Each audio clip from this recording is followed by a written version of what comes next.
నమస్తే, నేను మీ కుప్ప పద్మిని. ఇన్నాళ్ళు మీ సపోర్ట్ ని నాకు అందిస్తూ, మీ ప్రేమని నాకు అందిస్తున్న ప్రతి ఒక్కరికి కృతజ్ఞతలు.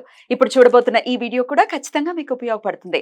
లైక్, షేర్ అండ్ సబ్స్క్రైబ్ చేసి మీ ఇష్టాన్ని అలాగే మీ సపోర్ట్ ని నాకు అందించండి. అలాగే ఈ వీడియో పట్ల మీ అభిప్రాయాన్ని కమెంట్ సెక్షన్ లో కమెంట్ చేసి నాకు తెలియజేయండి. నమస్తే.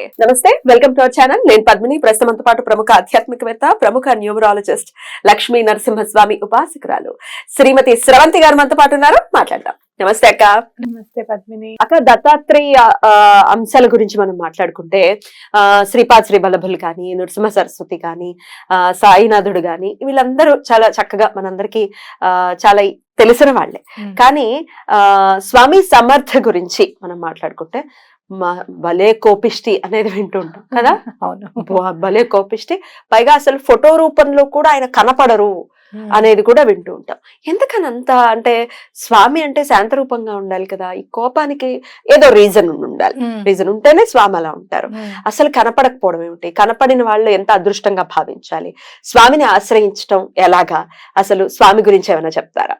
తప్పకుండా చెప్తాను పద్మిని. అయితే మీరు చూస్తే గనక మనకి శ్రీపాద శ్రీ వల్లభుల చరిత్రలో కనిపిస్తూ ఉంటుంది అనమాట. నేను స్వామి సమర్థగా అవతరిస్తాను అని చెప్తూ ఉంటారు. అయితే ఆయన ఉండడానికి కోపంగా ఉన్న చాలా మంచి మనసు గల వ్యక్తి అనమాట. మీరు చూసుకుంటే దత్తాత్రేయ అవతారాల్లో పేరు వస్తుంది, ఉన్మత్త దత్తాత్రేయుడు అని చెప్పి వస్తుంది మనకి 16 అవతారాల్లో. ఎంత రేపు మనం చేసే ప్రోగ్రామ్స్ అన్ని ఏమైనా ఉంటే కూడా, ఇప్పుడు మార్గశిర పౌర్ణమికి స్టార్ట్ అవుతుంది అనమాట. మనం అవి కూడా చెప్పుకుంటూ వెళ్దాము. మార్గశిర పౌర్ణమి రోజు దత్తాత్రేయ స్వామిది స్టార్ట్ అవుతుంది. ఆ తర్వాత మీరు కార్తీక మాసం వరకు ఒక్కొక్క నెల ఒక్కొక్క దత్తాత్రేయ స్వామి అవతారం ఉంటుంది. పౌర్ణమికి ఉంటుంది, ద్వాదశికి ఉంటుంది. కార్తీక మాసంలో మాత్రం 3 అవతారాలు ఉంటాయి అనమాట. పౌర్ణమి తర్వాత నెక్స్ట్ పాడ్యమి, తదియ ఉంటాయి. 16 అయిపోతాయి. నెలకొకటి, అక్కడ 3 16 అవుతాయి అన్నమాట. కాబట్టి ఇలా మనం దత్తాత్రేయ స్వామిని కొలుచుకుంటే గనక ప్రతి అవతారంలోనూ కొలుచుకుంటే చాలా మంచిది. స్వామి సమర్థ అవతారం ఏంటి అని అంటే, అసలు స్వామి ఎలా పుట్టారు అనేది చెప్పాలి అంటే, వటవృక్షం నుంచి డైరెక్ట్ గా వచ్చేసట స్వామి. అట్లా ఆయన పుట్టింది లేదు, అలా వచ్చేసారట.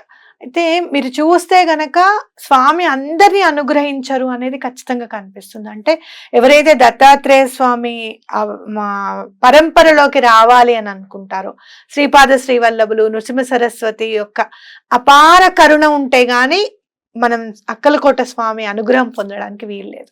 అక్కలకోట స్వామి ఆయననే అక్కలకోట స్వామి అంటారు, స్వామి సమర్థ అని కూడా అంటారు. అసలు ఎలాంటి పనైనా కూడా అయిపోతుంది అని ఖచ్చితంగా చెప్పుకోవచ్చు. మీకు ఏదైనా లీగల్ ప్రాబ్లమ్స్ ఉన్నా, కోర్టు ప్రాబ్లమ్స్ ఉన్నా, ఫైనాన్షియల్ ప్రాబ్లమ్స్ ఉన్నా, అప్పులు ఉన్నా, ఎవరైనా మీకు డబ్బులు తిరిగి ఇవ్వకపోయినా ఈ స్వామిని గనక ఆశ్రయిస్తే ఎటువంటి పరిస్థితుల్లోనూ మీకు పని అవుతుందని ఖచ్చితంగా చెప్పుకోవచ్చు. చాలా మంది అంటే బాబా గారిని కించపరిచే వాళ్ళు కూడా. ఒకరోజు ఈయన డివోటీని అనమాట, భక్తుడే. ఆయన లేడు అని చెప్పి ఆయనకి ఇంకా బాగా విపరీతమైన బాధ వచ్చేసి చనిపోవాలి అని అనుకుంటే, ఆయనకు అలా కాదని చెప్పి ఆయన రక్షించి, నేను ఇప్పుడు షిరిడీలో ఉన్నాను, వెళ్ళు అని చెప్తారన్నమాట. అయితే ఈ స్వామిని మీరు ఎలా కావాలి అని అనుకుంటే, స్వామి మీకు కోపంగా ఉంటే, ఇట్లా నవ్వుతూ ఉంటే బాగుండు, దొరికైతే నాకు అని అనుకుంటే, ఆయన నవ్వుతూ ఉన్న ప్రతిమే దొరికింది. ఎంత అందంగా ఉంటారు. ప్రతిమ తీసుకున్నాను. శ్రీపాద శ్రీ వల్లభులు, నృసింహ సరస్వతి, అలాగే మన షిరిడి సాయిబాబాది, అలాగే అక్కల్కోట్ మహారాజ్ గారిది, వాసుదేవానంద సరస్వతి గారిది, మాణిక్య ప్రభు గారిది. ఈ మాణిక్య ప్రభు గారిది, వాసుదేవానంద సరస్వతి స్వామిది ఇంకా నేను తీసుకోవాలి, ఇంకా నా కంట పడలేదు అది. వాళ్ళవి తీసుకొని అలా పెట్టుకోవాలి లైన్ గా అని చెప్పి ఉందనమాట. మీరు గాణగాపురంలో చూస్తే గనక అలా లైన్ గా ఉంటాయి. దత్తాత్రేయ స్వామి దగ్గర నుంచి ఇవన్నీ కూడా పరంపర అంతా ఉంటుంది అనమాట, గురు పరంపర. అద్భుతం. అంటే స్వామిని తలుచుకుంటేనే పనులు అవుతాయి అని అంటే, నీ మనసు అంత నిర్మలంగా ఉంటే మాత్రం స్వామి తప్పకుండా కనిపిస్తారన్నమాట. కొంచెం దత్తాత్రేయ స్వామి దాంట్లో మీరు చూస్తే కనుక, ఇప్పటిదాకా నేను చూసిన దాంట్లో షిరిడి బాబా గారిని ప్రసన్నం చేసుకోవడం చాలా ఈజీ. అలాగే శ్రీపాద శ్రీ వల్లభుల్ని కూడా, అలాగే నృసింహ సరస్వతి స్వామి, అక్కల్కోట్ మహారాజ్ స్వామి సమర్థ అనుగ్రహం గనక లభించింది అని అంటే నువ్వు సరైన ట్రాక్ లో ఉన్నావు. ఇంకా దత్తాత్రేయ స్వామి దత్త భక్తుడుగా నువ్వు ఏదైతే చేయాలనుకుంటున్నావో అది నీకు అర్థమైంది.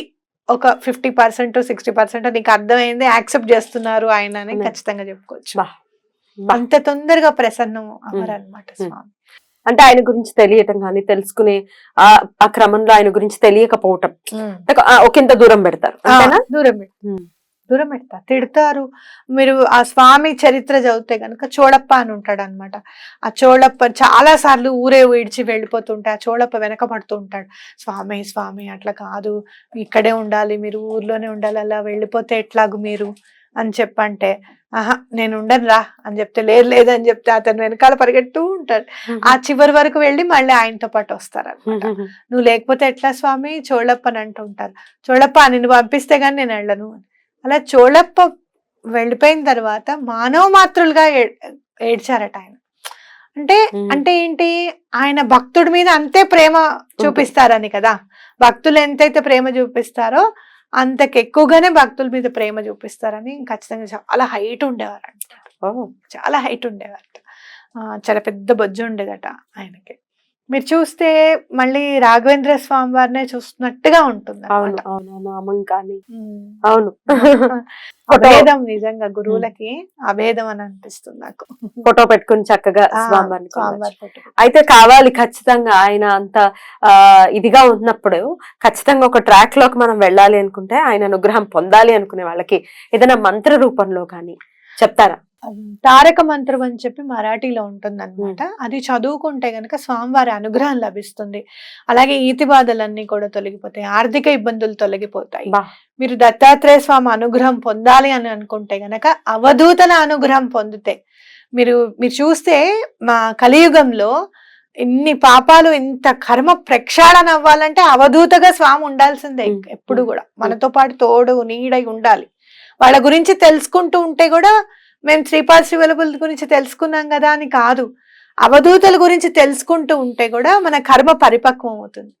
కిందకి నేను చెప్పాను చూసావా, చివటమ్మ గురించి తెలుసుకున్నాను, సొరకాయల తాత గురించి తెలుసుకున్నాను. ఇంతమంది గురించి ఎందుకు తెలుసుకోవడము అంటే, అలా తెలుసుకోవాలి అనిపించింది అంటే ఆ కర్మ పరిపక్వం చేశారనమాట స్వామి, నిజంగా చెప్పాలి అని అంటే.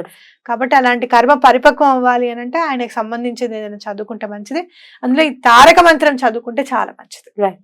రైట్, చెప్తారా? చదివినిపిస్తారా? చదివినిపిస్తా. చాలా రోజులు అయిందాక మీరు చదివితే వినడం, చిన్న చిన్న వాటితో సరిపెట్టేస్తున్నారు. పెద్దది ఏదైనా చదువుదాం. తప్పకుండా చదువుకుందాం. ఆ విఘ్నేశ్వరుని పాద పద్మములకు నమస్కరిస్తూ మనం స్వామి సమర్థ తారక మంత్రం చదువుకుందాం. శ్రీ స్వామి సమర్థ. గురుర్బ్రహ్మ గురుర్విష్ణు గురుర్దేవో మహేశ్వర గురు సాక్షాత్ పరబ్రహ్మ తస్మై శ్రీ గురవే నమః. గురు బ్రహ్మ గురు విష్ణు గురుదేవో మహేశ్వర గురు సాక్షాత్ పరమార్థం శ్రీ గురువే నమః అని ఇచ్చారు ఇక్కడ. నిశంక హోయి రే మన, నిర్భయ హోయి రే మన, ప్రచండ స్వామి పాటిషి నిత్య ఆహే రే మన, అతర్క్య అవధూత్ ఏ స్మతృగామి, అశక్య హి శక్య కరితీల స్వామి, జితే స్వామి చరణ తితే న్యూన్యకాయ, స్వయే భక్త ప్రారబ్ధ గడవీహి మాయ, అగ్నే వీణా కాళహి నాని త్యాల, పరలోకి హీనా భీతి తయాల అశక్య హి శక్య, ఉగాచి బితోసి భయహే పలుదే, వసే అంతర్హి స్వామి శక్తి కలుదే, జగి జన్మ మృత్యు ఆసే కేళ జ్యాంచ, నకో घाबरू तू आसे बाला, त्यांच याच करतील स्वामी, करहोई जागा श्रद्धे सहिता, कसा होसी त्याविण तू स्वामी भक्त, आठव किती ददिली त्यांनीच साथा, नको दगु मगु स्वामी, देतीला हाट असक्य ही शक्य करीती, विभूति नामानां ध्यानार्धि तीर्थम स्वामी च या पंचामृतात, हे तीर्थ घे अटवी रे प्रचितीना, सोदती तया जय स्वामी घेती हाती, అశక్య హి శక్య కరతీల స్వామి, అశక్య హి శక్య కరతీల స్వామి. ఇప్పుడు మనము ఇది మరాఠీలో ఉంది, దీని అర్థము ఏంటి అనేది చూసుకుంటే గనక, స్మతృగామి మాత్రం కొద్దిగా ఎందుకంటే దత్తుడు గురించి దత్తస్థానంలో వస్తుంది కదా. అవును, ఓకే. అసలు స్మతృగామి అంటే ఏమిటి? స్మతృగామి సనోవతు అని అంటే స్మరించిన వెంటనే ఆయన సాక్షాత్కరించేస్తాడు అనమాట. స్మరణ మాత్రేణ సంతుష్టుడు. అది దీని గురించి. ఓ మనస్సు నిర్భయ మరియు సందేహం లేకుండా ఉండు, నీ వెనక స్వామి యొక్క విపరీతమైన శక్తి ఉంది. ఇక్కడ చూడండి, మీకు మేనిఫెస్టేషన్ అంతగా అనిపిస్తుంది. ఈ మేనిఫెస్టేషన్స్ ఏమిటండి, ఎక్కడి నుంచి వచ్చి తీసుకొచ్చారండి, ఎక్కడి నుంచి వచ్చారు అక్క మీరు అని అడుగుతారు కదా, మీ తమ్ముళ్ళకి అందరికి చెప్తున్నా. తమ్ముళ్ళకి చెప్తున్నారు. అదే మీ వయసును ఎందుకు పెంచుకుంటారు? పర్వాలేదు, అక్క అంటే గౌరవార్థమైన పదం పద్మిని.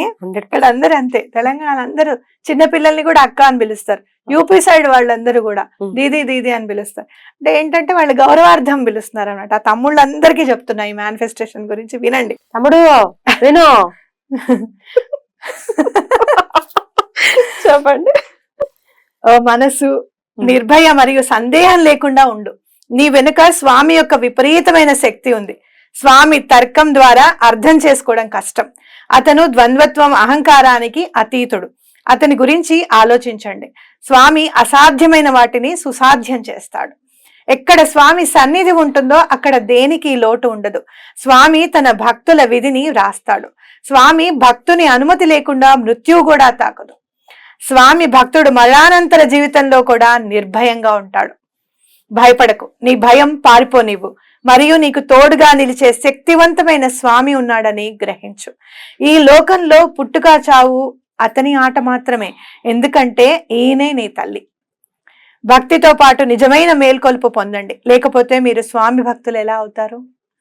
అతను మీకు ఎన్నిసార్లు మద్దతు ఇస్తున్నాడో గుర్తించుకోండి. కాబట్టి వదులుకోవద్దు. అతను ఎప్పటికీ మీతో ఉంటాడు మరియు ఉంటాడు. పవిత్ర భస్మం, ప్రార్థనకు నమస్కరించడం, జపం చేయడం, పవిత్ర నామం, ధ్యానం, పవిత్ర జలం తీసుకోవడం స్వామి ఈ 5 అమృతాల యొక్క సారాంశం. ఈ పవిత్ర జలాన్ని తీసుకోండి, అతని అనుగ్రహాన్ని గుర్తుంచుకోండి మరియు అతనితో మీకు కలిగిన అనుభవాన్ని గుర్తించుకోండి.